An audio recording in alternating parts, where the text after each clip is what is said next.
Hello, my name is Tim Ryan and I will be your instructor for this class. Today we will talk about an overview of inspection requirements proposed by component S-09 of the URP RAJUK part. As your instructor, I want to tell you a little bit about myself and my background, my experience. I started out in this business more than 40 years ago in the Building Safety Division for the City of Overland Park as a field inspector. I served in multiple positions, the first 20 years of my tenure there as field inspector, field supervisor. Then I was moved into the plan review office. I worked as a plans examiner, ultimately the supervisor of plan review. And then in 1998, I became the codes administrator in charge of that division. I served as codes administrator for 20 years in that position. I'm certified in 15 separate categories with the International Code Council, including as a certified building official. Prior to being involved with the ICC, I served on the board of directors for BOCA International, the Building Officials and Codes Administration. I served on that board from 93 until 2002, ultimately as the chairman of that board. At that point, we merged with the International Conference of Building Officials as well as the Southern Building Code Congress to form the International Code Council. I then served on the board of directors for ICC from 2002 to 2009. In 2006, I was appointed to the board of directors for the National Institute of Building Sciences, or NIBS as we call it. In 2012, I became one of the 6 presidential appointees to that board, appointed by President Obama at that time. The National Institute of Building Sciences, just to give you a little background, serves as an interface between the construction industry in the United States and the United States Congress and the President of the United States. We have several councils under our direction. Probably the one that people might be the most familiar with is the Building Seismic Safety Council, which writes most of the seismic provisions that actually go into the international codes. I also have received several awards in my career, the Bob Fowler Award from ICC, as well as the Mortimer M. Marshall Lifetime Achievement Award from NIBS. I'm the current chairman of the past presiding officers of the International Code Council. I also serve as a moderator at the code development hearings for ICC. So if you've ever witnessed online the code development hearings for ICC, you may have seen me as a moderator. I'm also I have served on the Building Codes and Standards for ICC and am currently on the Code Correlation Committee. And over my tenure, I've served over 20 different committees and task force since becoming involved in the code development process. So let's talk about our goal for today. This class will discuss general inspection requirements that are considered to be good practice. This will also include a general discussion related to references to various types of inspections that, at a basic minimum, are necessary to ensure compliance with the minimum requirements of the Bangladesh National Building Code 2020 and the RAJUK rules and inspections of construction such as concrete and steel, sometimes known as special inspections. The thing I want to emphasize here when we talk about inspections is that typically in the code identifies some very basic types of inspections. But as we all know, in building construction, we conduct lots of inspections. Electrical inspections, fire suppression system inspections. We do compliance inspections or acceptance testing of systems such as your HVAC systems, your smoke detection systems, your fire alarm systems, and things of that nature. So again, what's in the code is just very, very basic types of inspections. Our objectives is to discuss first the administrative provisions that determine the basis for us to conduct the inspections.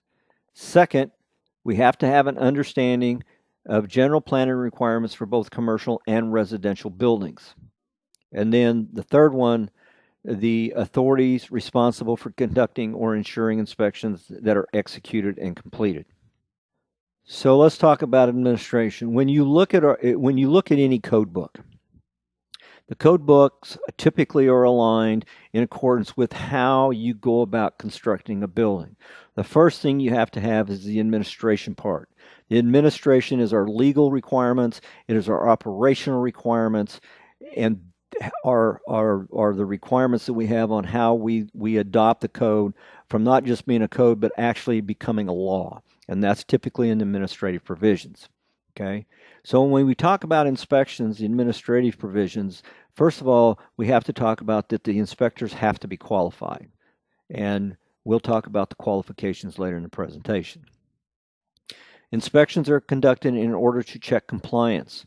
Now, there's two different areas that we have to check for compliance. The first one is to make sure that we are inspecting in accordance with the approved plans and documents that were approved by the plans examiners or by the design professionals such as the architects and engineers. It's one of the reasons why we require that all the plans be sealed and the documents also, such as the specification books and everything, that those carry the seals of professional architects and engineers. The other thing that we check compliance for is sometimes beyond the plans and the documents, just with the applicable codes. Not everything you look at in the field is on a set of plans. For example, the wire connections inside the electrical boxes and making sure they don't put too much wire into the electrical boxes is an example. Okay, that's typically not specifically spelled out in the code, but we know we have to inspect it to make sure that we have compliance with the code. When we are conducting inspections and we discover errors, we typically refer to the errors as violations, that for whatever reason we did an inspection, we found things that don't comply with the code. Okay, once you discover that, you issue a correction notice. The correction notice has to be completed and the correction notice provided to the owner. The owner has to be provided that so the owner has an understanding of what the errors are and how to correct it. Second thing is they must identify each violation specifically. And this is where you have to be careful because you're a technical person. You are an inspector. You understand the technical requirements of the code. When you are identifying the violations, you have to understand who are you communicating that to. If you're communicating that to another technical person, then that's fine. You can quote the code, the construction requirements, industry jargon, whatever the case may be. However, if you are communicating that to, say, the owner of a building that may not have a technical background, you have to explain it in a situation to where they're going to understand it. So when you write those violation notices, be sensitive as to who you are going to give that violation notice to. The other thing is try to identify the code section. That way, the designers, the architects, the contractors, they can refer to the code section in the code and they can go look it up themselves and read it to make sure that they understand exactly what that violation is. The third step is the corrections are required to be corrected before continuing the construction. You know, if you find a violation and there has to be a correction before you put the wallboard on, the sheetrock, okay, that basically shuts that work down at that point until the violations are corrected. Okay, if they go beyond that and they continue to cover things up before you do a reinspection, then you have to make some decisions and they may have to take the sheetrock back off and expose the work so that you can inspect to make sure that they corrected the violation. Reinspection is required before clearing the notice, and that's what we just talked about, is that there has to be a reinspection before you clear it and you approve it. There has to be an approved inspection report on the parts of the building or the entire building before they can go forward with the next step of construction. This is kind of a line diagram. It's a very basic line diagram as far as how we conduct inspections, okay?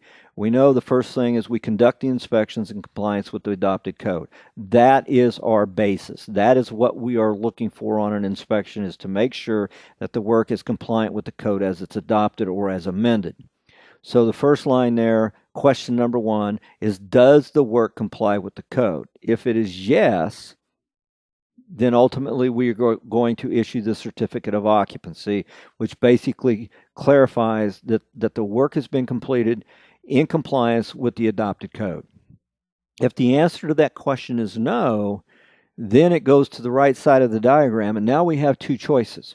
One is the violation is written up, the notice is given to the contractor or the owner or the designer, whatever the case may be, and they have to repair the error, reconstruct or correct the violation, or if they believe that their work is compliant with the code and they disagree with the inspection report of the inspector, then they have the right to appeal that to a proper Board of Appeals. Okay, so now we go to the Board of Appeals. Okay, it goes to the appeals. If they lose the appeal, then you can see it goes back up to the reconstruction and have to correct it. If they win the appeal, then it goes and ultimately the certificate of occupancy is issued. Now, your appeals board typically is what we consider a quasi-judicial board. And what that means is you properly establish your Board of Appeals makes a decision, and their decision is legal and binding. And the only ones that can overturn the ruling is the next level of judicial court, such as a district court, or typically it doesn't go to an appeals court until it's gone through a district court.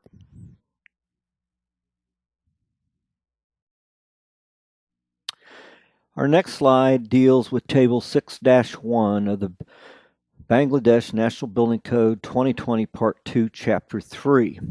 This is Table 2.3.3, Building Classification based on height, floor area, and occupancy type. Looking at the table, let's take the first one, Building Category 1.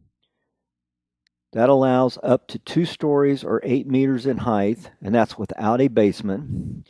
Applicable only for areas beyond the jurisdiction of Development Authority, City Corporation, and Parashuf.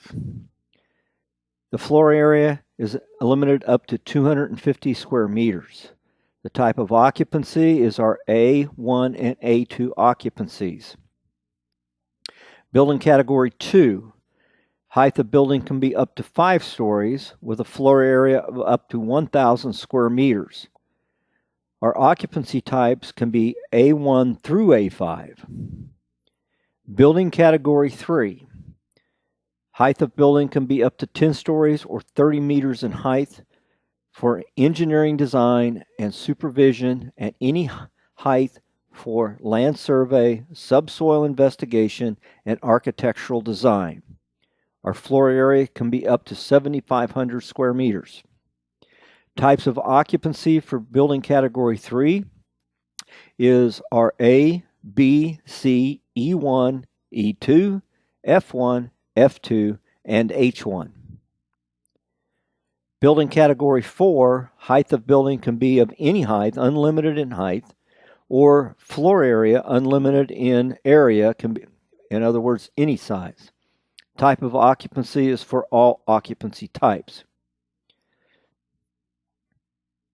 And when you're reading tables, always remember the footnotes. So you see under type of occupancy there, the heading of that column, it's got a footnote 1, which going down to the bottom of the table, under the table it says Table 2-3 of this report, with a few proposed modifications that are shown in red, is reproduced here as Table 6-2. Table 6-7 of the Bangladesh National Building Code is intended as a practical solution to conducting inspections during construction. As you can see on the table, you can see that our first category is low rise. For structural inspections, RAJUK depends on professionals with confirmation. You can switch to a third-party inspections based on qualifications. Architectural inspections done by RAJUK continue to current practice. Fire safety inspection, that's not done, and initiate direct inspection by RAJUK. MEP inspections, RAJUK depends on professionals with confirmation, and you can switch to third-party inspections. When we're dealing with high-rises, that's the next row down. Under structural inspection, RAJUK depends on professionals with confirmation. Architectural inspections are done by RAJUK, and that continues the current practice. Fire safety inspections undergoes an FSCD inspection. Initiate direct inspection by RAJUK in addition to the FSCD inspections. MEP inspections, again, RAJUK depends on professionals' written confirmation and can switch to third-party inspections. Again, we need to keep in mind the footnotes. So when you look at the heading on the 5th column where it says ME inspection, it's got footnote 2. Footnote 2 says include inspection to check compliance with energy conservation and environmental requirements. The third row under architectural inspections has footnote 1. Footnote 1 indicates that you include inspections of construction for safety measures. And then footnote 3 is attached to the headings for the rows for low-rise and high-rise. And footnote 3 basically says that low-rise buildings are up to 10 stories or 33 meters in height, whichever is the shorter of the two. High-rise buildings are taller buildings. And, you know, when you look at this under the BNBC, it will be mostly third-party inspectors who will supervise and monitor buildings under construction. Code-required inspections. BNBC 2020, Section 3.10, Part 2, Chapter 3, Permits and Inspections. This section states, all works relating to a building or structure regulated by the provisions of this code for which permits are required shall be subjected to inspections by the building official.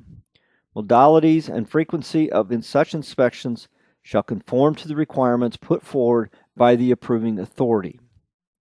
The BNBC relies on RAJUK to determine modalities and frequency of inspections within its jurisdictions. As a side note, RAJUK covers Metropolitan Dhaka, Narayanganj, I'm sorry if I mispronounced this, and Gazipur. Code required inspections based on BNBC 2008, Rule 15.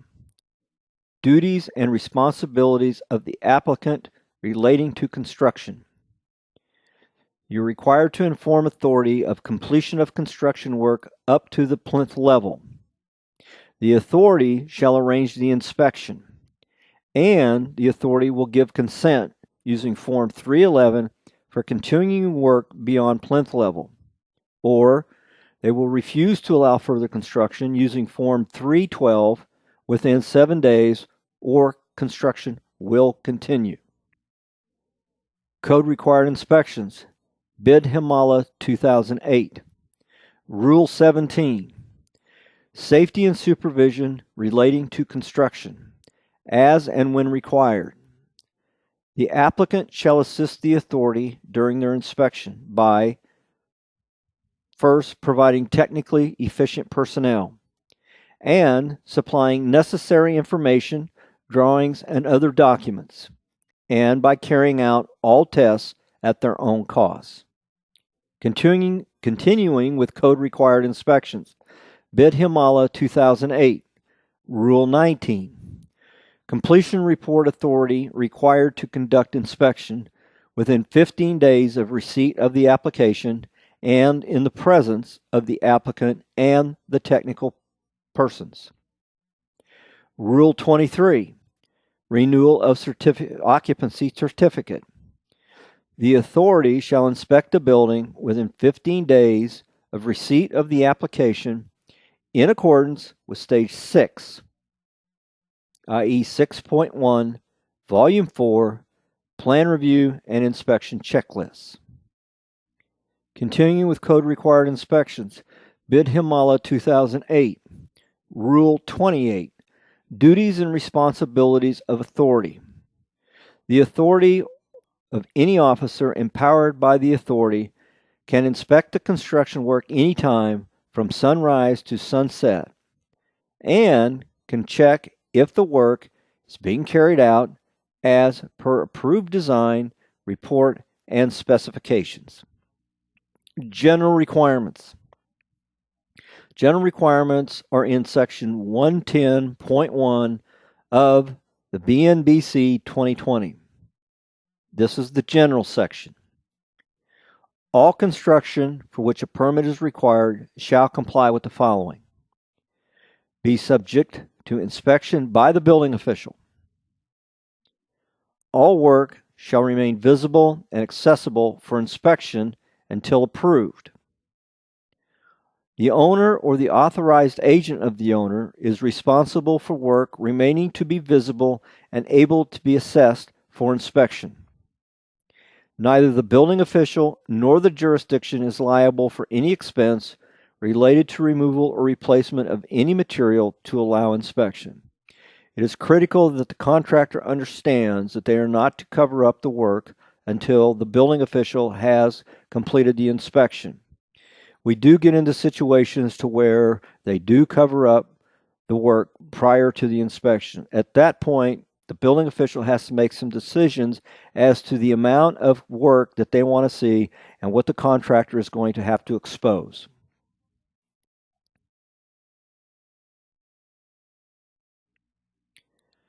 General requirements. Section 110.2, preliminary inspection. Prior to the issuance of a permit as authorized by the building official,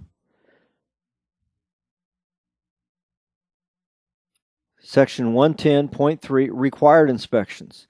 Required inspections as set forth in sections 110.3.1 through 110.3.11 under Table 6-8. 110.3.9, other inspections as authorized by the building official to deem compliance with the codes. Section 110.3.11, final inspections based on the completion of all permitted work.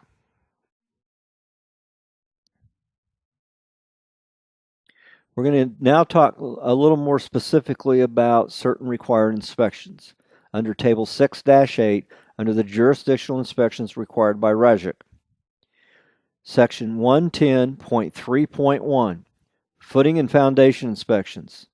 These inspections are made after excavations have been completed and the soil and the bed of the trenches are visible and able to be inspected.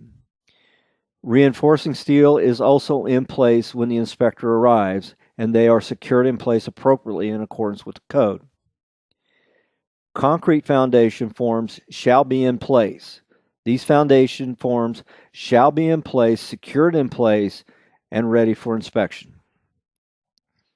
Materials for foundation on site must be, or the materials for the foundation must be on site unless the ready mix has been inspected at the plant per ASTM C94. Continuing with required inspections. Section 110.3.2, concrete slab and an underfloor inspection.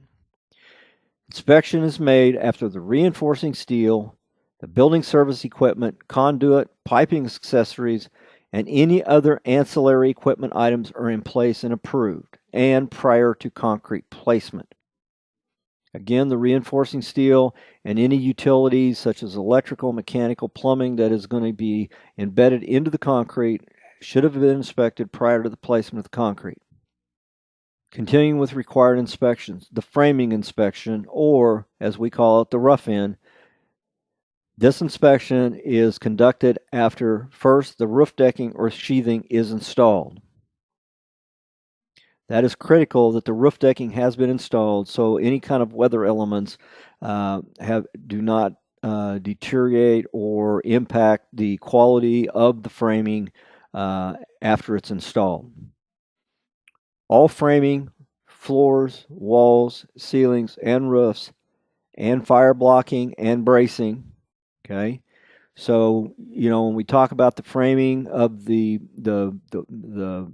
floors, the walls, the ceiling, we're inspecting the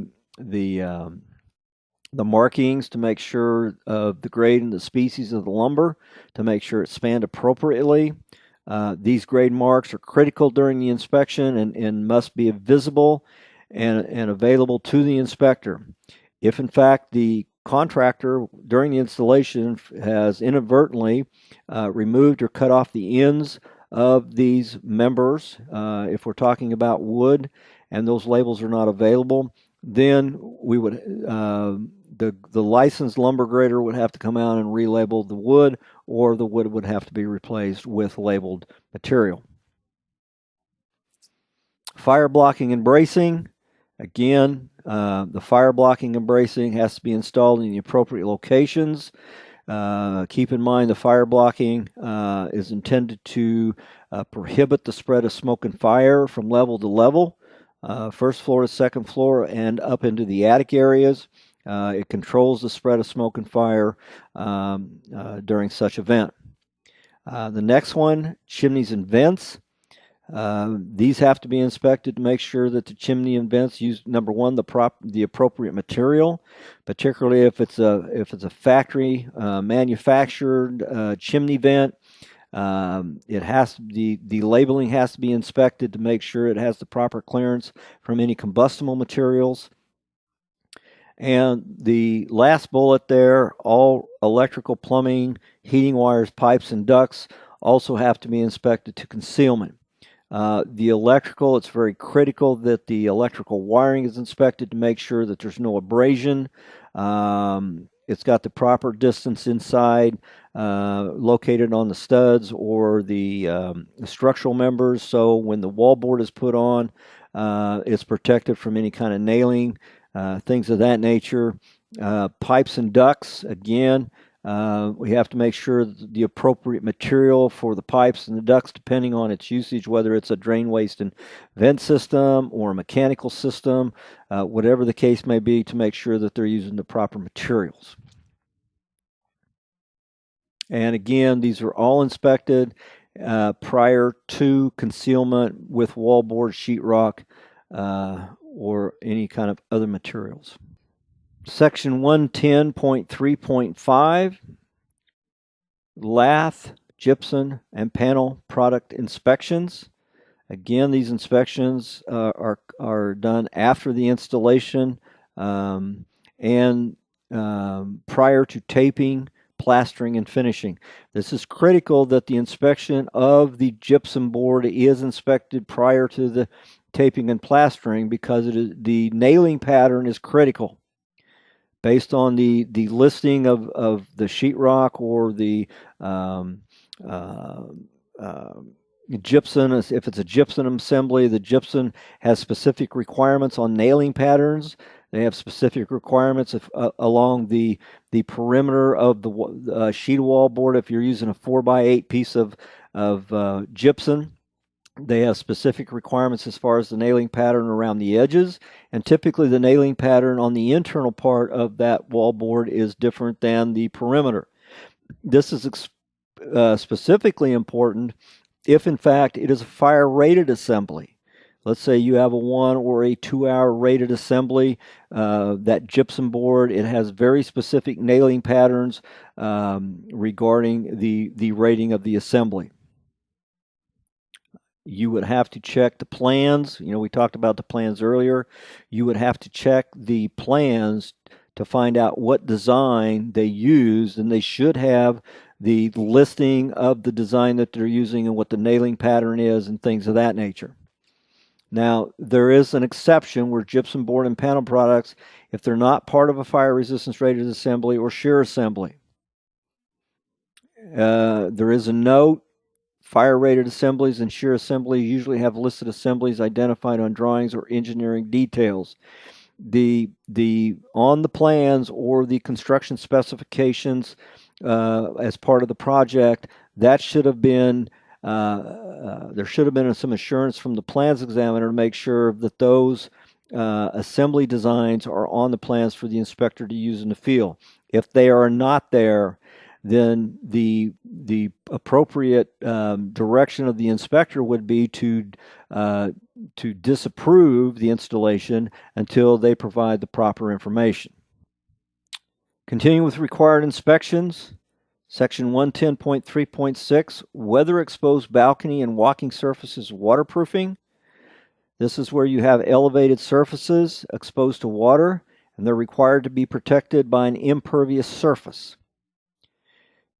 Elements of the impervious moisture barrier system must not be concealed until inspected and approved. Again, there is an exception. When special inspections are provided in accordance with Section 1705.1.1, item number 3, those requirements of the special inspection will govern the inspection itself.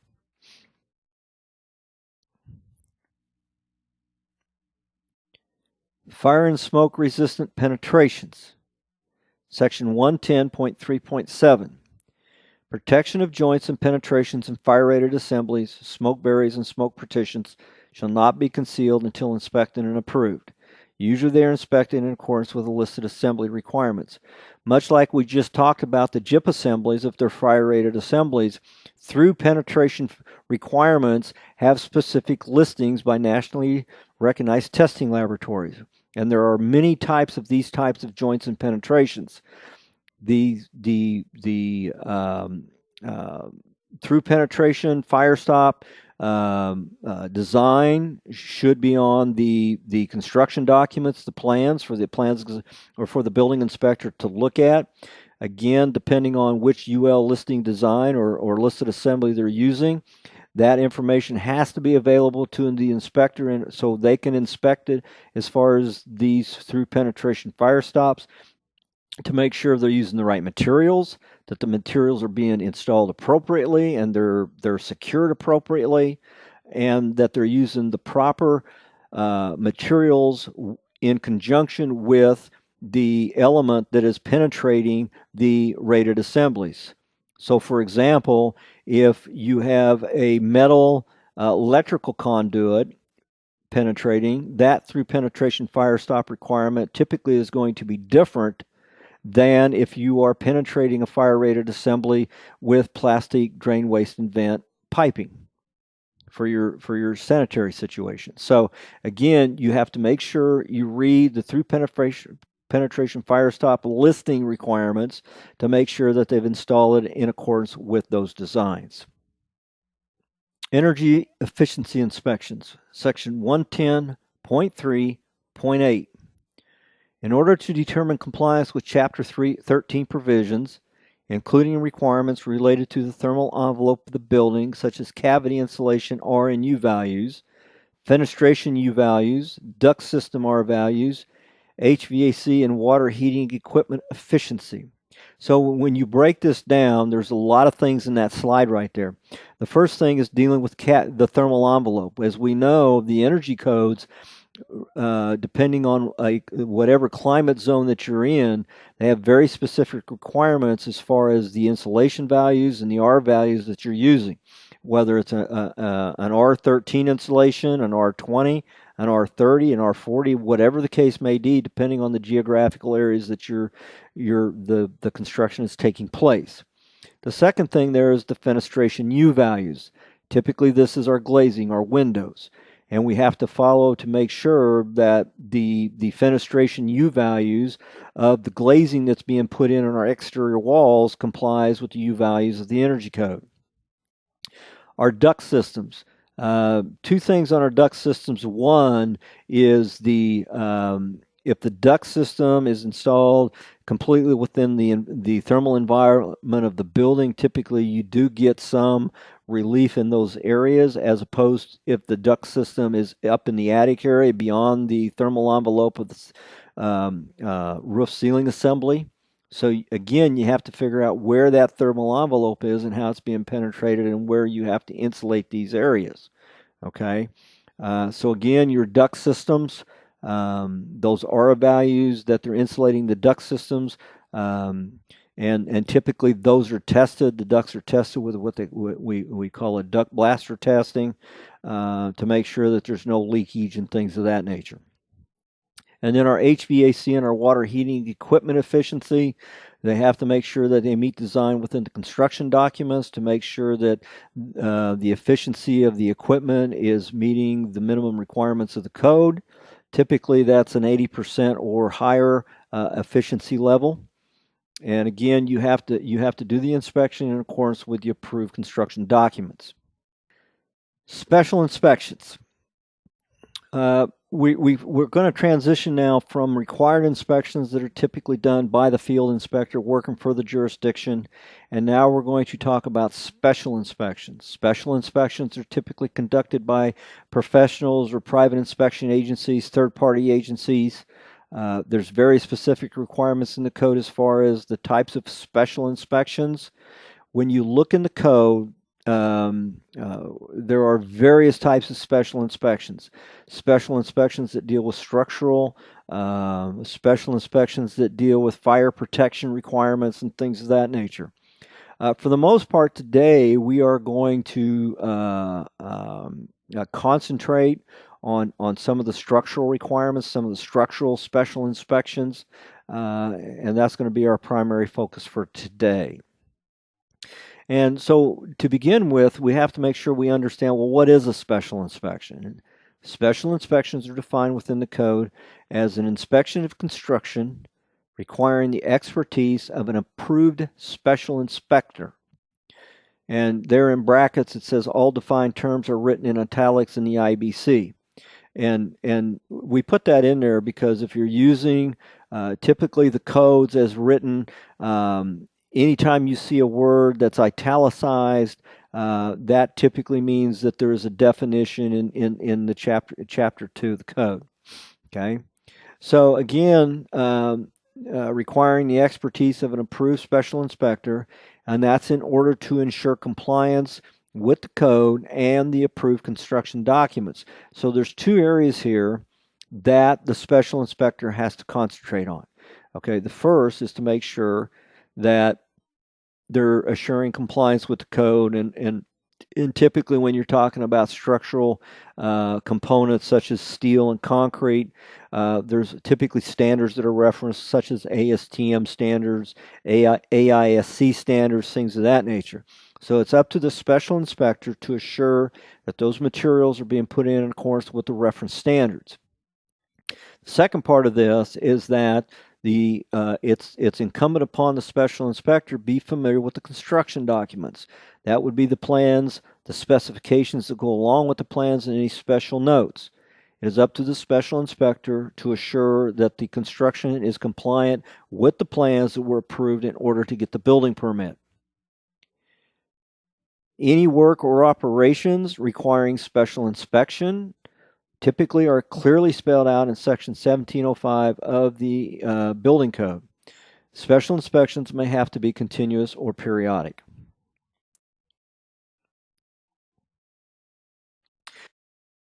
Examples I want to use that really occurred basically in my backyard. I live in the Midwestern part of the United States.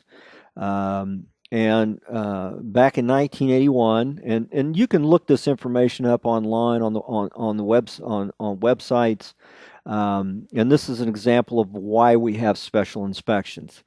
And in 1981, July 17, 1981, high-rise hotel in Kansas City, Missouri. It was the Hyatt Regency.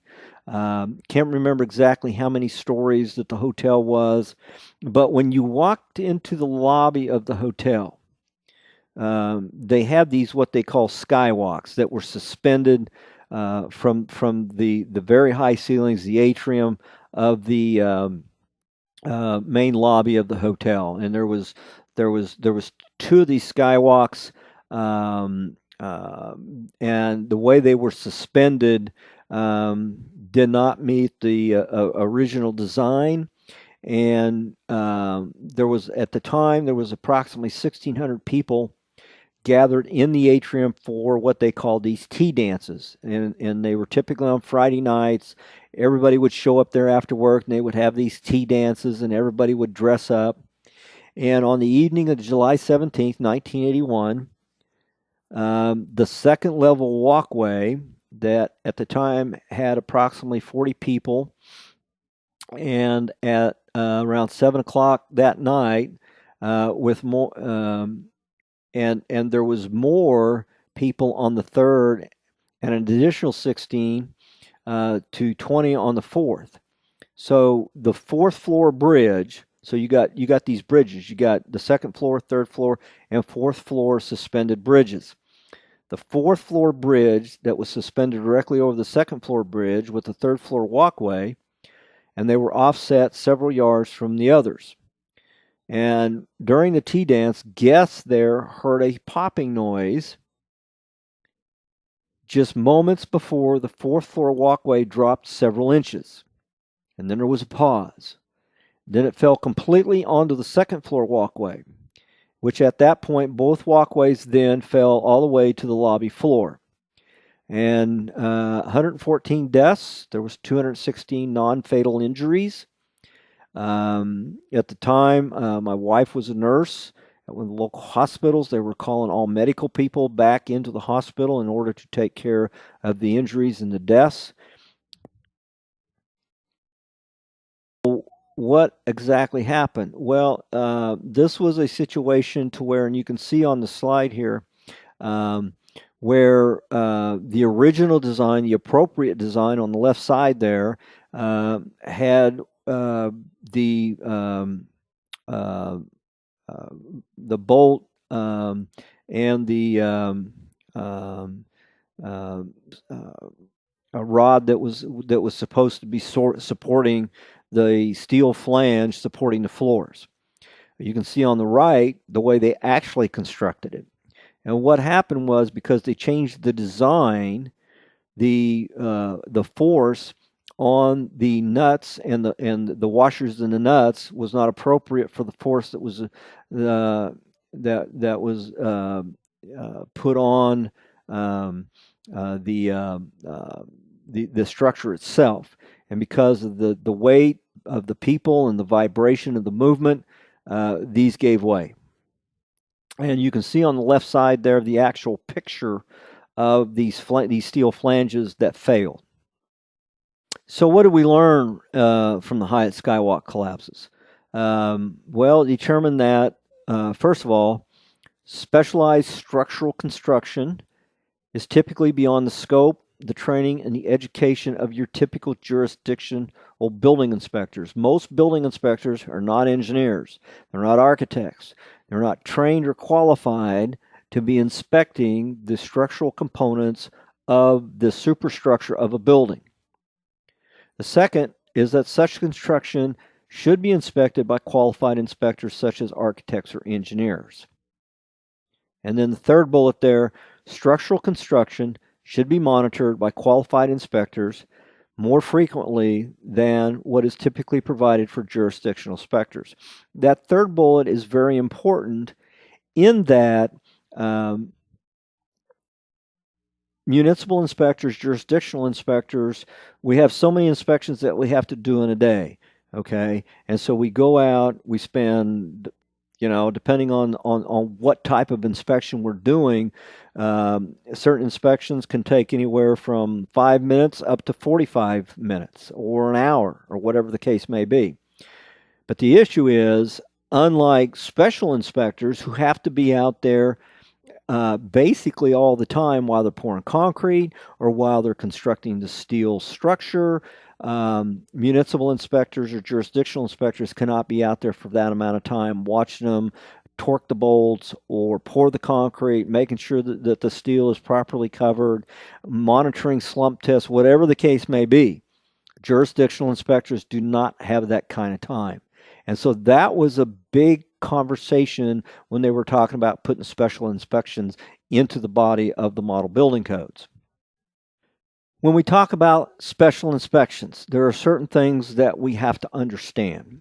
The first one is that there are different types of inspections. There's the continuous and there's the periodic. The continuous special inspection is special inspection by the special inspector who is present all the time on the project watching the construction. They are present continuously when and where the work to be inspected is being performed. The second bullet, periodic special inspection, is a special inspection by the special inspector who is intermittently present where the work to be inspected has been or is being performed. So what is a special inspector? Special inspector is a qualified person employed or retained by an approved agency and approved by the building official as having the competence necessary to inspect a specific or particular type of construction requiring special inspection. The key to the special inspector on this slide is they have to be a qualified person. Okay, well, how do you know they're qualified? Well, they have to submit credentials. Typically, the special inspector is identified in the plan review process. It is the responsibility of the architect, the owner, somebody with the project to identify the company or the specific person that is going to be a special inspector on the project, and they have to submit their qualifications, who they are, and the jurisdiction that's approving the permit through the plan review process has to approve the persons or the entities that are going to be the special inspectors. The fourth bullet there, structural observation. That's the visual observation of the structural system by a registered design professional for general conformance to the approved construction documents. In the Bangladesh Building Code, it does require that a special inspector looking at structural components is required to be a registered design professional, architect, or engineer. The 2009 International Building Code adopted the same editions of U.S. standards that the Bangladesh National Building Code 2020 is based on. So as we go through these slides, if you see some reference to the International Building Code, that's kind of what we're doing here is kind of matching these up. And so we just want to make sure everybody understands that the BNBC 2020 is really the same, pretty much the same as the 2009 IBC. So what are some of the principal standards? Well, the first one is ASCE 7-05 for design loads. ASCE 7 is basically the main guide, the main book as far as structural design as listed in the building code. ACI 318-08 is for concrete design and construction, and AISC 360-05 is for structural steel design and construction. So ASCE is the American Society of Civil Engineering, ACI is the American Concrete Institute, and AISC is American Iron and Steel. American Iron and Steel Institute. Special inspection requirements for concrete and steel construction, soils, and deep foundation elements are reproduced in the Bangladesh National Building Code. So when we talk about special inspections and we have the requirement for special inspectors to be out on the site, then the question is, so what are the responsibilities of the building official? The building official has the legal authority to enforce the special inspection provisions of the code. And this is the critical part of this. The jurisdictional inspectors, they are the building code police, so to speak, okay? They are the legal authority that enforces the codes as adopted within the jurisdiction. So they have to make sure that the special inspectors are on the site from time to time doing their job, and that they're submitting the reports with their architectural seals or engineering seals on their paperwork. The employment of a special inspector agency does not relieve the local building department of the responsibility for the jurisdictional inspections required by the code. Okay, and that's kind of the way the laws are set up. The building official gives or denies the final approval of the special inspection program. So the building official has to make sure all the reports, all the documentation is submitted to their office. It's put in the construction file. And once they've determined and they have been assured that all of those reports have been submitted as required in the plan review for the special inspections, that's when they will sign off and issue the certificate of occupancy. So further duties and responsibilities, these are the duties and responsibilities of the registered design professional. Okay. The first thing is that I have to identify which special inspections are going to be conducted and what are the requirements. The second duty they have is that it develops the special inspection program and prepares the statement of special inspections. They have to submit the special inspection program for the project to the jurisdiction during the plan review process before the permit is issued.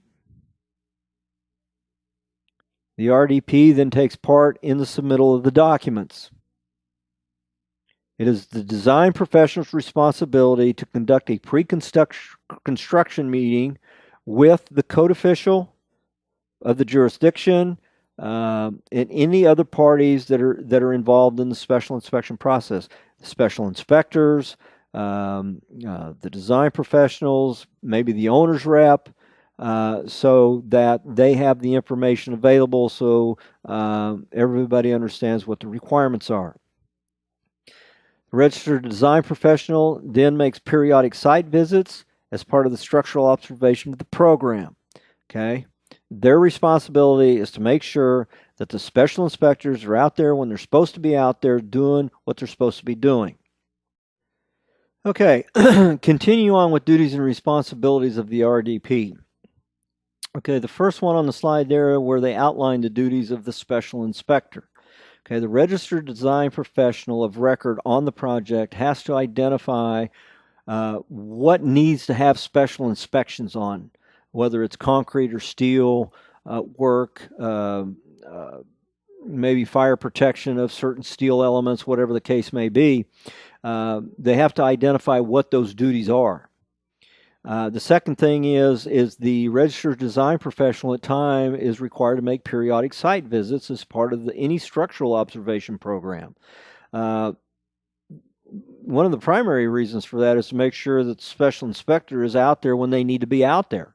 Now, the RDP may also be the special inspector, depending on how the project is staged and is going forward. They have to specify the test and testing procedures. So if you have a certain standard, such as ACI 318, where it talks about slump tests of concrete, well, somebody has to be there during that testing procedure. Somebody has to verify that the testing procedure is being done in accordance with the standard. That fourth bullet reviews special inspection reports. Those special inspection reports have to be reviewed and approved first by the registered design professional for the project. Once they review them and approve them, then it's their responsibility to make sure that those are submitted to the building official so that the building official has the records of all the special inspections and that the special inspections comply with the documents and as approved through the permit process. That next bullet, documents, plan revisions to be submitted to the building official. Whenever there is a revision to the original set of plans that were approved by the jurisdiction, that has to be documented.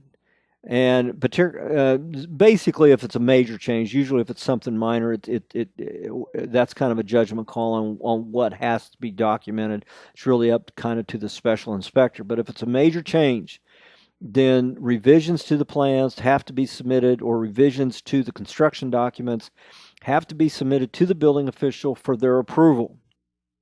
And again, those should be approved by the building official prior to concealment. And then the last bullet there where it says it designates an alternative registered design professional. So why is that important? Well, if you have a designated design professional, and maybe because of their schedule or other responsibilities and duties that they have, or they take a day of vacation, or they get sick, or whatever the reason may be, and they can't be out there on a certain day, you have to have that backup. So you have to have that designated alternative design professional that can fill in for the registered design professional of record if they can't be there. Duties and responsibilities of the RDP continued. The RDP is also a signatory of the Special Inspections Agreement and of any subsequent agreements affecting the work of special inspection of the project. This basically means they have to sign off on any inspections, any inspection results, any change in the inspections, any change in the agreement. That's part of that special inspections. When that special inspection agreement is, and that's a legal document, the RDP has to have their signature on the agreement for any special inspector on the project. So there could be several special inspection agreements depending on how many different special inspectors are on the project. And the registered design professional has to be a signatory on each one of them. And again, as we said earlier, in some cases, the registered design professional may also serve as the special inspector. Now, if they choose to do that, they have to show that they have practical experience in the construction that is going to be inspected. So if you have a registered design professional that's going to serve as both the designer of the project and the special inspector, again, like any other special inspector, they have to show their qualifications, and that they have to give a copy of those qualifications for the file so that there is a record of it. Other duties and responsibilities of the special inspector. Tasks to be completed before arriving on the job site. There are, this is really kind of the format for what the special inspector does. There are certain things that they have to do to prepare to do the inspections on the job site. They have to be familiar with construction documents. They have to be familiar with certain standards that they'll be inspecting according to. They have to be familiar with the code requirements, and they have to prepare themselves, and they have to read all that information, read the construction documents, be familiar with the plans, and they have to be prepared before arriving on the job site. Other tasks during inspection. Those tasks during inspection, when they're out on the job site doing the inspection, there are certain tasks that they have to be prepared for, making sure that there is a set of the plans out there with them, the approved set of drawings, so they know that those drawings were approved by the jurisdiction. They have to follow those. If they need copies of the standards, whatever the case may be, they have to have everything they need out on the job site in order to conduct the inspections. And then the last one, task to complete after the last inspection. And what that entails is that when the last inspection is done, all the special inspections have been done, that somebody has to sign off that all the inspections have been done. They sign off on it. They submit all the inspection reports for the job file. And so there are several tasks that go along with that after the last inspection and prior to the occupancy permit being issued.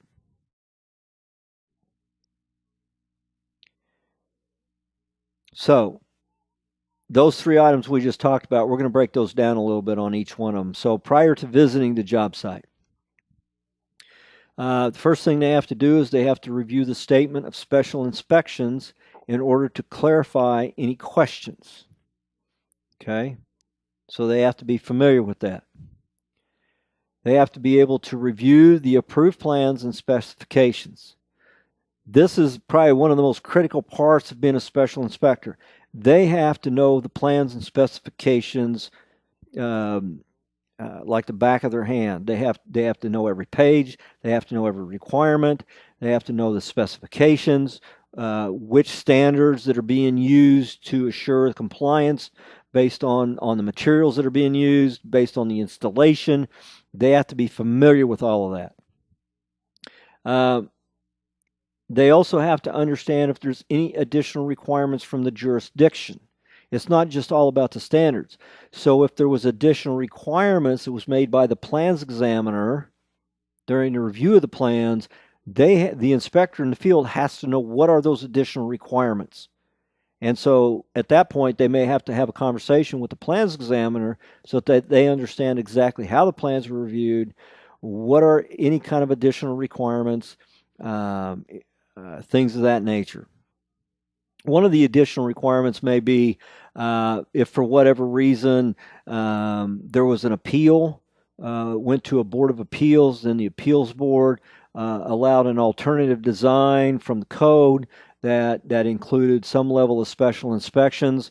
They would have to know what that appeal and what that was, or any kind of modification from the code and things of that nature. One of the key elements of this is discussing the frequency of progress reports with the building official. The special inspector has to know when the building official wants the reports. At what point do they want reports? Periodic reports, whether they come in every time an inspection is done, or they submit all the reports at the end of the week, at the end of the day. Jurisdictions do things different ways, so they have to understand what the building official wants and how they want the reports submitted. Special inspector is responsible for reviewing the project schedule. So they have to know what the timeline is and when the concrete's going to be poured, or when the steel fabricator is going to be out there, or when the welders are going to be out there. They have to know the timeline. They have to understand when they need to be out there in conjunction with the subcontractors and at what point the special inspection needs to be conducted.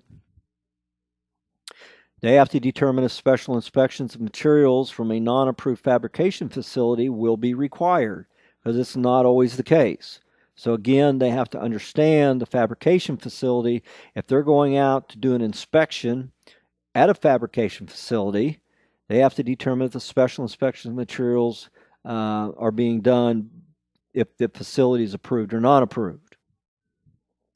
Continuing with the duties and responsibilities of the special inspector, now we're at the job site. Okay, we just talked about prior to being at the job site, and now we're talking about once they get to the job site.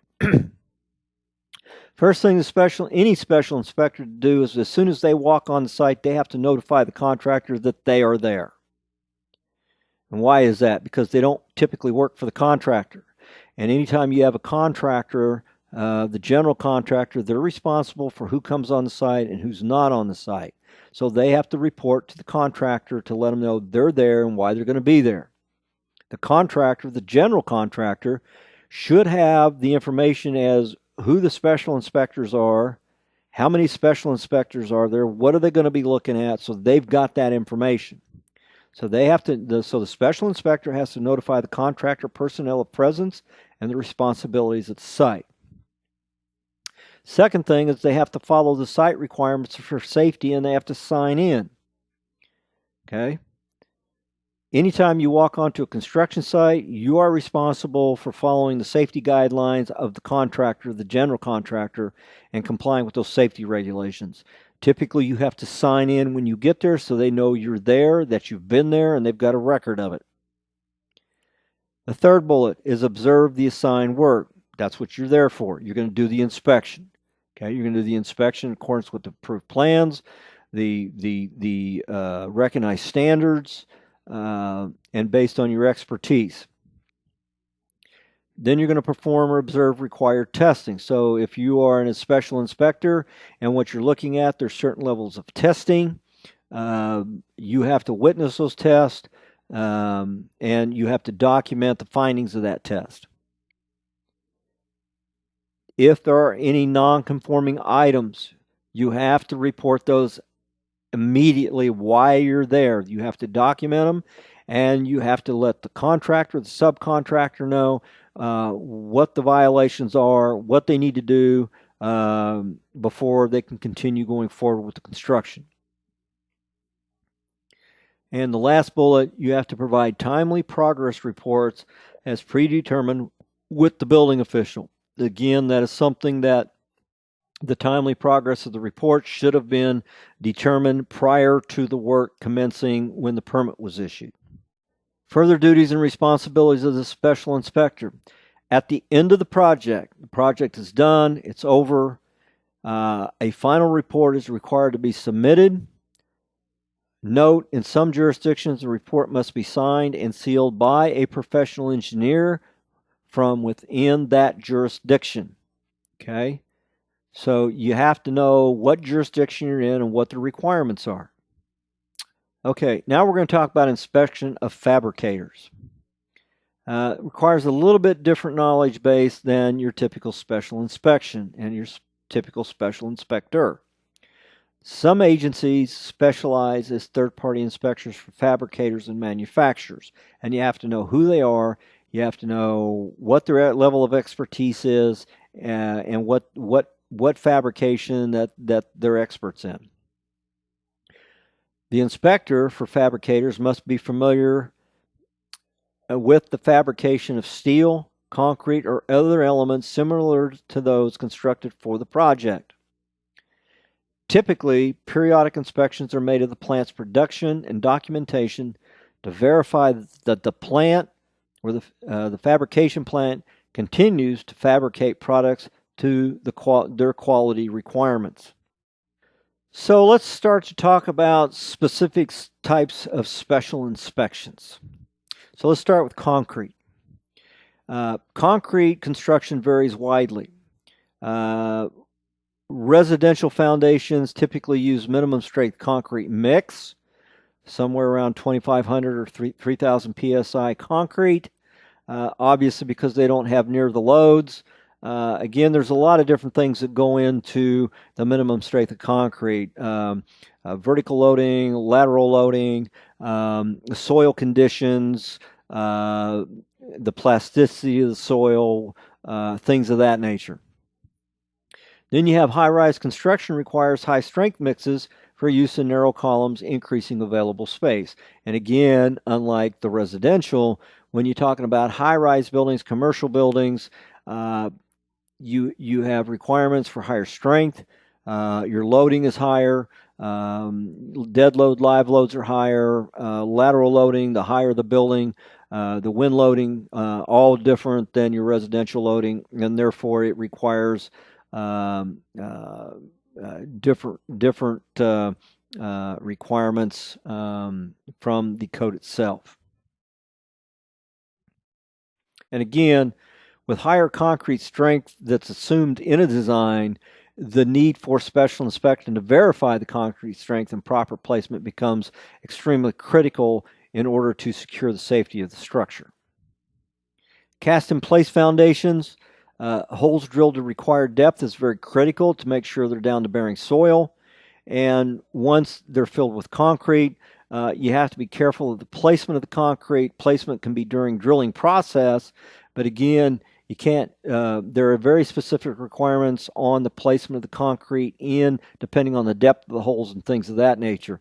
Obviously, engineers know this. If you have a fairly deep column hole and you're just dumping the concrete in there from the top of the hole, you're going to get displacement of the aggregate from the cement, and you don't have the proper mixture, and it becomes a problem. Concrete special inspections. Well, the first thing when we talk about concrete special inspections, we have to talk about reinforcing steel. So the standards for reinforcement is under the AWS D1-4 structural welding code for reinforcing steel, in conjunction with the ACI 318 building code requirements for structural concrete. The type and location of welded splices and any other welding must be documented on the construction documents. That's very critical that construction documents show this. And then the minimum material properties necessary to meet the AWS D1-0.4 requirements must also be submitted with the construction documents. What you see on the screen here, it's kind of small. Table 6-9 This is the 2000. This is based on the 2009 IBC Table 1704.4, and this is the required verification and inspection of concrete construction. So, you can take this table, and I'm not going to go through every specific items on this table because it would take quite a bit of time. But for example, on number 1 there, verification and inspection, you have inspection of reinforcing steel, including pre-stressing tendons and placement. So what do we need to know? Well, first of all, it's going to be a periodic inspection versus continuous. And the reference standard that you're going to use to conduct the inspection is going to be ACI 318, 3.5, 7.1 through 7.7. Now, if you're using the International Building Code, that would be reference 1913.4. Let's see what else we have here. Let's talk about bolts. Item 3 there, the inspection of bolts to be installed in concrete prior to and during placement of concrete, where allowable loads have been increased or where strength design is used. Okay, well, that's going to be a continuous inspection. You're going to have to be out there while they're pouring the concrete to make sure that the bolts are put in the proper place. And again, the reference standard here is going to be ACI 318, section 8.1.3 and 21.2.8.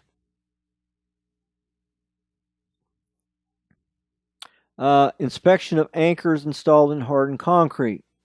Item number 4, again, that's going to be a periodic inspection. Standard being used is ACI 318, 0.3, 0.8, 0.6, and 8.1.3, and 21.2.8. So there's 3 different sections of the ACI 318 code that you're going to have to use, or the special inspector is going to have to use to assure compliance. Let's see. Go down to item number 6. This one I chose because there are a couple of different standards in that one.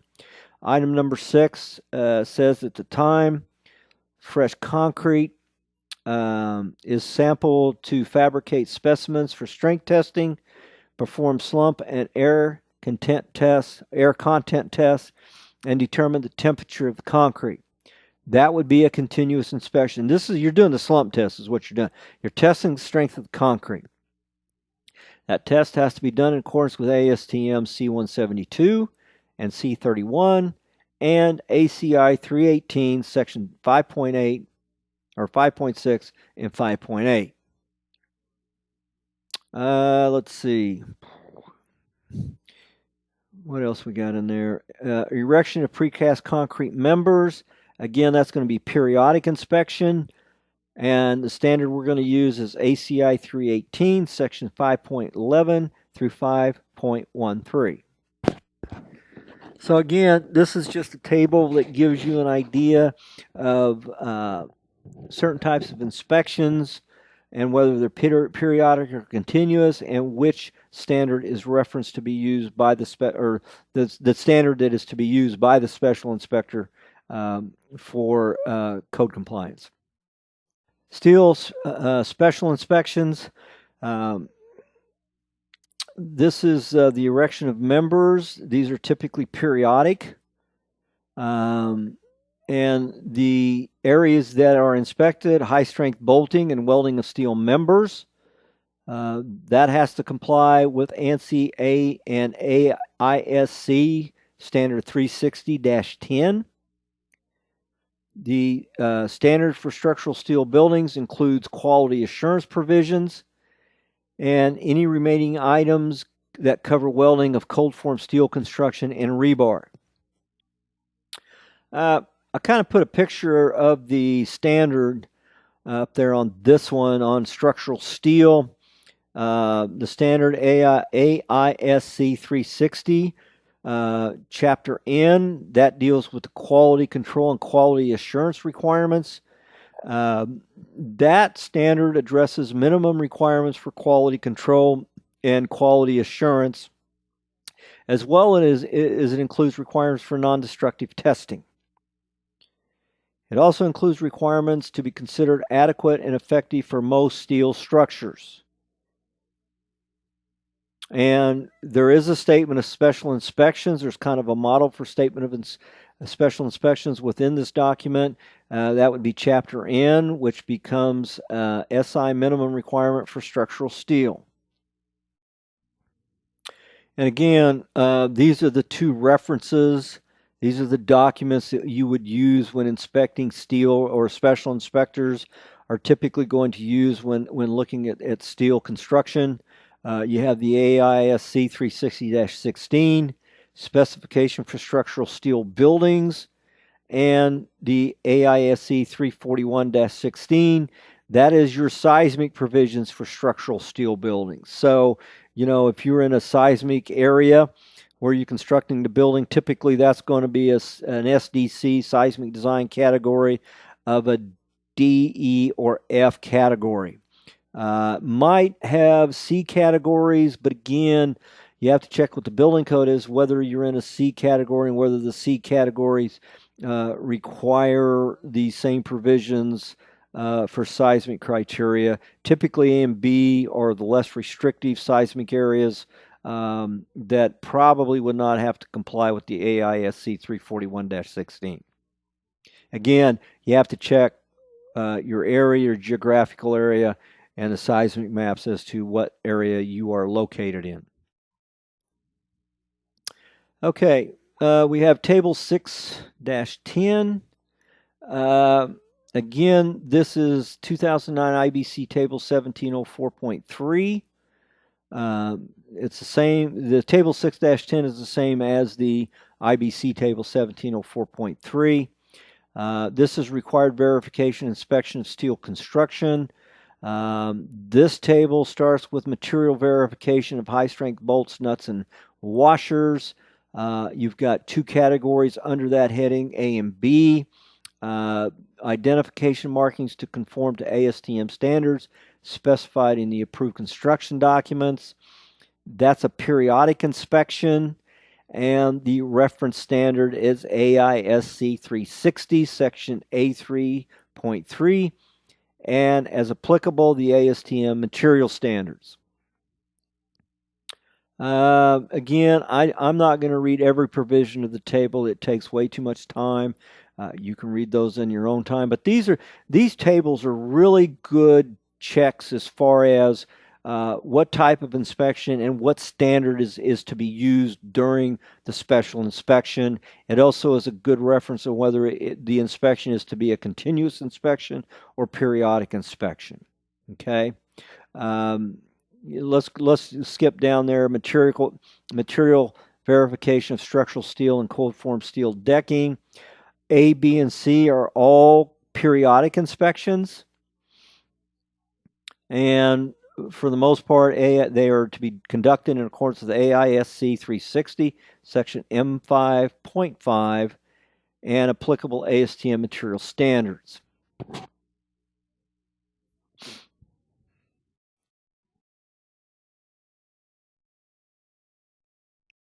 And this is just the continuation of the table we were just talking about. Let's see, they've got some additional information in here. If you look at B there, reinforcing steel, this is a critical area. It's got two hits on that reinforcing steel. The first one is verification of weldability of reinforcing steel other than ASTM A706. Again, that's a periodic inspection, whereas the second item under reinforcing steel resisting flexural and axial forces in intermediate and special moment frames, and boundary elements of special structural walls of concrete and shear reinforcement. That is a continuous inspection. So when you're talking about reinforcing steel, you have two types of inspections. You have a periodic inspection and you have a continuous inspection. Both inspections are to be conducted under AWS D1.4. And then also under reinforcing steel, you have the shear reinforcement, which is continuous, and you have other reinforcing steel, which is periodic. So again, these tables are very helpful in giving you direction as far as the type of inspection and what the reference standard is. Okay, let's talk about soils. Soils is really the first thing that you have to identify with, because that's the base of the building.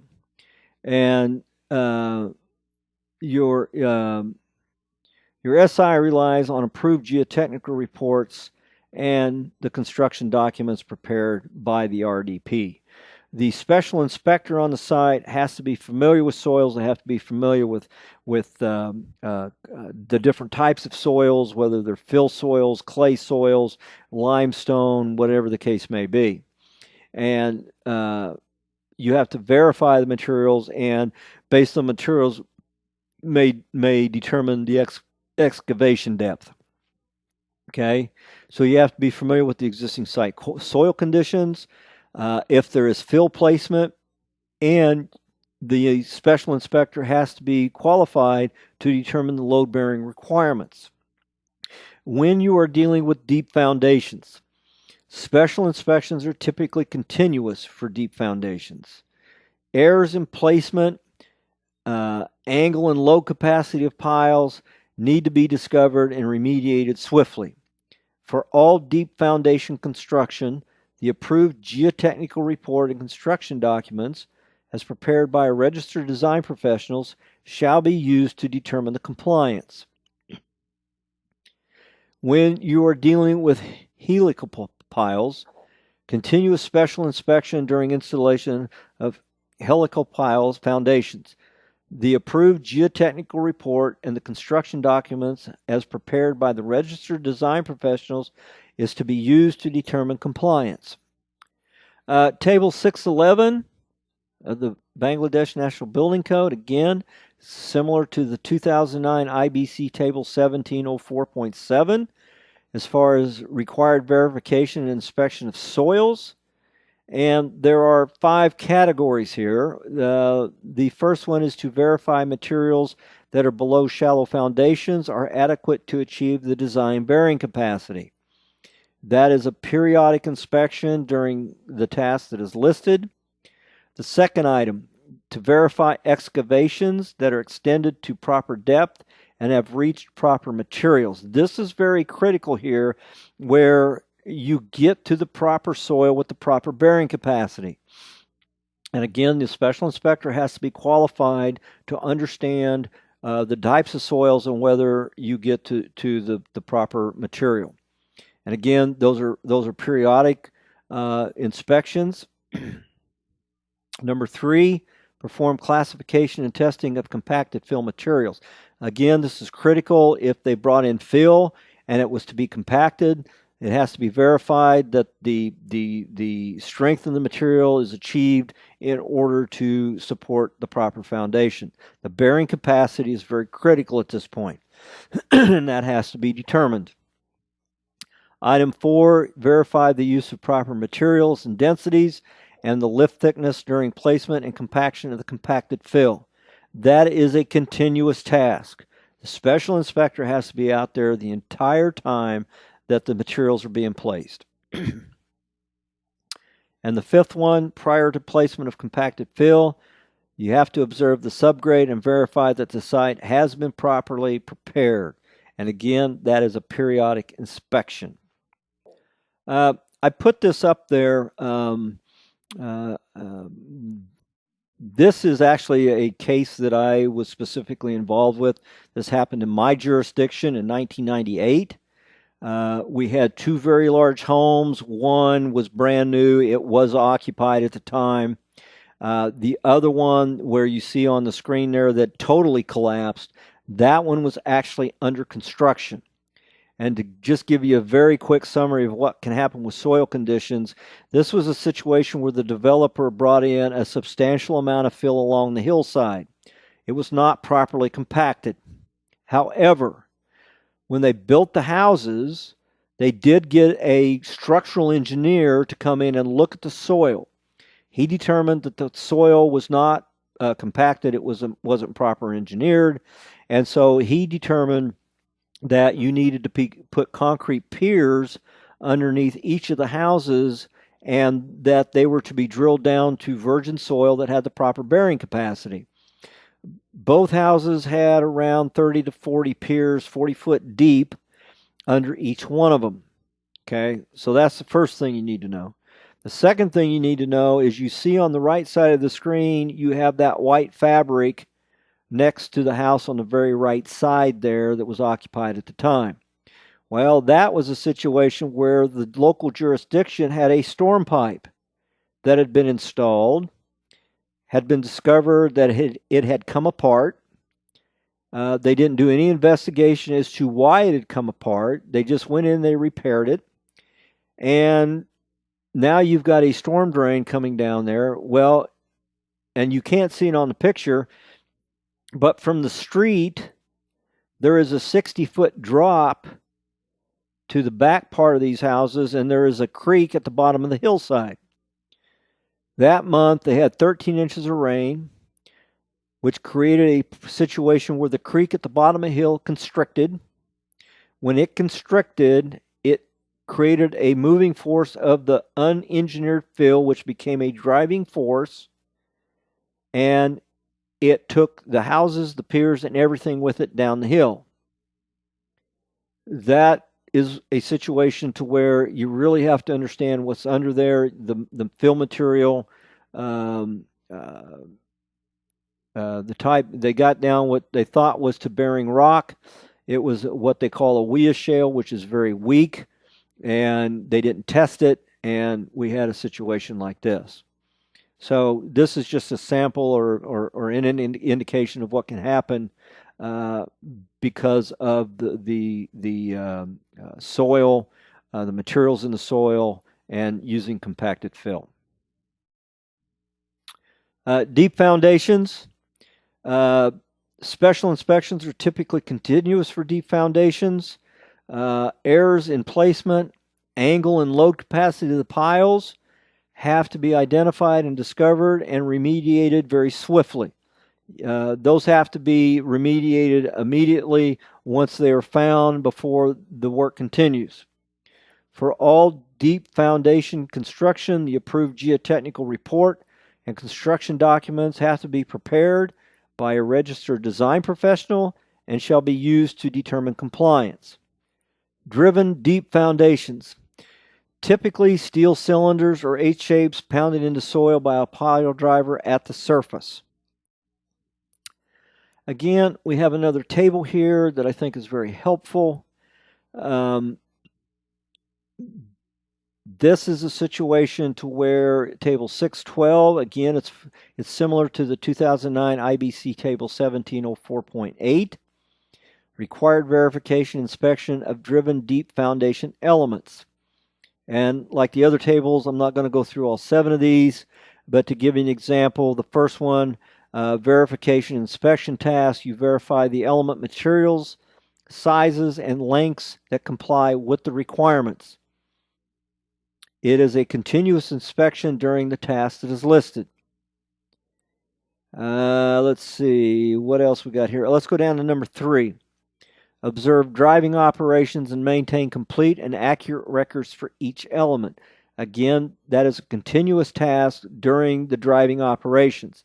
The key here is you have to keep accurate records of what was observed during the driving operations. Number 4 is critical as well. Verify the placement locations and plumbness. Confirm type and size of hammer. Record number of blows per foot of penetration, and determine required penetrations to achieve design capacity. You have to record the tip and butt elevations and document any damage to the foundation element.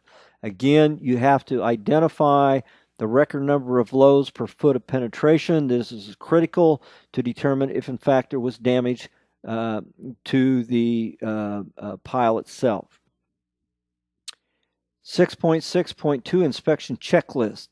S-09 consultants prepare detailed inspection checklist. And we didn't put these in the slide presentation. We just wanted to mention that these checklists are identified and included in Volume 4 of the code itself. Okay, so we've talked about the special inspectors. Now we're going to talk about third-party entities. Okay. This is 6.6.3 of the Bangladesh National Building Code.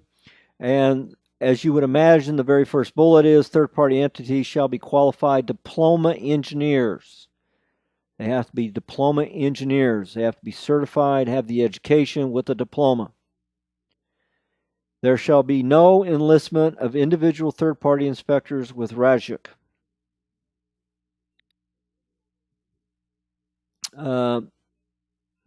Qualifications of third-party inspectors. As we said earlier, diploma in engineering field from an accredited polytechnic institute. Have to be in civil, construction, electrical, or mechanical engineering. Membership of the Institution of Diploma Engineers, the Bangladesh IDEB. They're required to have a minimum of 5 years of experience, and they have to have the proper certification when certification becomes available. 6.6.5 Inspector Certification. My understanding is currently no inspector or technician certification programs are currently available in Bangladesh. Third-party inspectors will have credential as issued by RAJUK, which will give them the authority to inspect buildings under construction. If access is denied or other assistance develops due to these inspectors not being governmental persons, then the third-party inspectors will be entitled to seek and receive assistance from the concerned authorized officers. There's a lot of information on this slide. This is just an idea of the certifications that are available from the International Code Council. This is actually divided into two parts. The first one, certifications, that's certifications that the International Code Council provides or identifies with special inspectors. I'm sorry. These are actually certifications of jurisdictional code inspectors, code plans examiners, and then that second area down there at the bottom that's combination. Okay, so you can see the International Code Council has 43 individual certifications, both for inspectors and plans examiners. You have, and I won't read through all of these. That includes special inspector certification as well. So if you look at starting with item number 34, pre-stressed concrete special inspector, 35 reinforced concrete special inspector, spray applied fireproofing special inspector, residential fire sprinkler inspector, that's plans examiner, and then that second phase down there where it talks about combination designations. Combination means you may be like a building inspector, you may be certified in framing, plumbing, electrical, whatever the case may be. So again, you have several certifications. These are you can sign up online. Typically anymore the tests are done electronically, and you would have to get with ICC to obtain more information on those. As I said in mine, when I gave you my qualifications, when I was the building official for the Overland Park, Kansas, I obtained a certified building official, and I was certified in over 15 different categories of both plan review and inspections. I was not a certified special inspector, only a municipal inspector. Okay. And so I want to talk a little bit about the ICC certification program. Well, why is certification important? Well, the first one is accountability. The jurisdictional inspectors, the plans examiners, the jurisdiction wants to be able to assure the community, the public, that their people are qualified. It's accountability on the part that you've done the work, you've done the training, you understand the codes, and to make sure that when doing your job, you will be held accountable for making sure you do it right. Credentialing is always important in that it sends a notice to the people you work for for the people you're enforcing codes on, that you have gone through this level of training, this specialized training, and that you have been certified by a nationally and internationally recognized organization, certifying expertise in these areas of expertise. Public perception, that, at least in my community, that was such a big deal, where the public always has certain perceptions, particularly of building codes and building inspectors. Sometimes our history is somewhat colored in, and we don't have the best reputations going back to the 1920s and 1930s. So through the credentialing and the certification programs, we are putting that public identification out there that our profession is qualified. We have the proper training, we have the proper certification, and that the public can rest assured that the buildings they're working in, they're recreating in, they're living in, have gone through a process to where they have been determined to be safe and compliant with recognized national building codes. The other thing, and to me the least important of everything that's on that slide, is the issue of salaries, benefits, and promotions. Some jurisdictions, their building departments, they use certifications in order to gain promotion. You get a promotion, your salary can increase, and you can increase the benefit package that you have. And then other reasons why a certification program is important. As I said earlier, I'm currently certified in around 20 categories of ICC's program. As codes administrator, at one point I led a department of 40 staff members. We were a combination inspection program. I had my plans examiners, my building inspectors, my permit technicians. All my technical staff were what we called multidisciplined, where I could, for example, a multidisciplined inspector could be sent out to a construction site. They'll look at the framing, the electrical, the mechanical, the plumbing, everything in the framing prior to the drywall being put on, in order to have people that were qualified in multiple areas of codes. We did have a minimum requirement to get the job where you had to have a college degree in order to become a building inspector or plans examiner. We had some pretty high qualification requirements for our jurisdiction.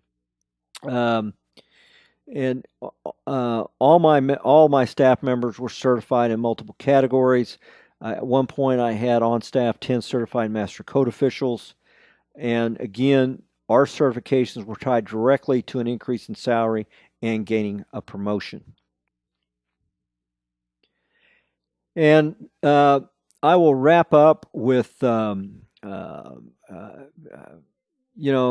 inspections are so critical because of the legal ramifications of inspections, as well as assuring not so much quality, because I've never looked at inspectors as quality control agents, versus inspectors are assuring that the project meets the minimum life safety and public welfare requirements as identified in the building codes. And that's really what we do. The building codes are really recognized as minimum requirements. So our job is not really as much quality control as it is to make sure that at the end of the day, when these buildings receive a certificate of occupancy, that they are compliant with the building code and the electrical codes and the mechanical codes and the electrical codes. And this presentation that we're doing, it also, to refresh, one of the things we talked about is to assure that when we have to do inspections that go beyond the expertise of the jurisdictional inspector, that we now have these specialized special inspectors with the higher qualifications, the more qualified training and education to come in and to do those inspections, as well as spending the appropriate time on site in order to assure that the construction complies with all the requirements of the code. And so, at this point, that's how I will end this discussion. I thank you for sitting in and listening to this presentation. I appreciate your time. and hopefully I will get to talk to you down the road. So good luck, Godspeed. Thank you.